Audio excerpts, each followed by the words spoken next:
నమస్కారం, welcome to my channel. Friends, ఇప్పుడే అందిన వార్త. ఈపీఎఫ్ఓ ఖాతాదారులకు క్లైమ్స్ సెటిల్మెంట్లో భారీ మార్పులు. ఎంప్లాయీ ప్రొవిడెంట్ ఫండ్ ఆర్గనైజేషన్ ఖాతాదారులకు శుభవార్త.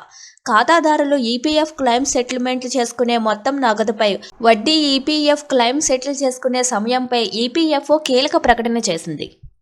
కేంద్ర కార్మిక ఉపాధి మంత్రిత్వ శాఖ నేతృత్వంలోని ఈపీఎఫ్ఓ కార్యకలాపాలు నిర్వహించే సెంట్రల్ బోర్డ్ ఆఫ్ ట్రస్టీ పాలక మండలి సమావేశం ఈ ఏడాది నవంబర్ 30న సమావేశం జరిగింది.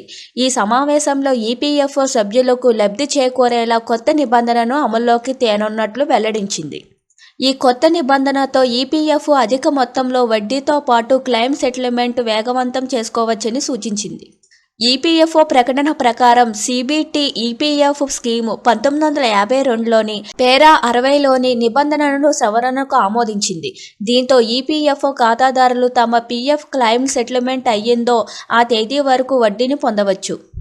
ఉదాహరణకు, ఒక సంస్థలో పనిచేస్తున్న సురేష్ అనే వ్యక్తి ఈ ఏడాది సెప్టెంబర్ నెలలో తన ఉద్యోగానికి రాజీనామా చేశారు. రాజీనామా చేసిన 2 నెలల తర్వాత, అంటే డిసెంబర్ నెలలో తన పీఎఫ్ క్లెయిమ్ సెటిల్ చేసుకున్నారు. పీఎఫ్ క్లెయిమ్ సెటిల్ చేసిన మొత్తం డిసెంబర్ 20న అకౌంట్లో జమ అయ్యిందని మెసేజ్ వచ్చింది. అయితే ఆ క్లెయిమ్ సెటిల్ చేసిన మొత్తంపై ఈపీఎఫ్ అందించే 8.25% వడ్డీ పొందడం సాధ్యం కాదు. నవంబర్ నెల వరకు మాత్రమే సెటిల్మెంట్పై వడ్డీ వర్తిస్తుందని, డిసెంబర్ 1 నుంచి 20 వరకు ఈపీఎఫ్ సెటిల్పై వడ్డీ కోల్పోయే పరిస్థితి ఉంది. కానీ ఇప్పుడు ఈపీఎఫ్ఓ తాజా మార్పుల ద్వారా ఆ 20 రోజుల వడ్డీ కూడా సురేష్ అందుకోగలుగుతారు. దీని ద్వారా సురేష్ వంటి ఈపీఎఫ్ ఖాతాదారులకు ఊరట లభించింది. దీంతో పాటు ఒక ఉద్యోగి తన సంస్థకు రాజీనామా చేసిన 2 నెలల తర్వాత 3వ నెలలో 24వ తేదీకి లోపు ఈపీఎఫ్ఓ క్లెయిమ్ సెటిల్మెంట్ చేసుకోవాలి. ఆ తర్వాత క్లెయిమ్ ప్రాసెస్ జరగదు.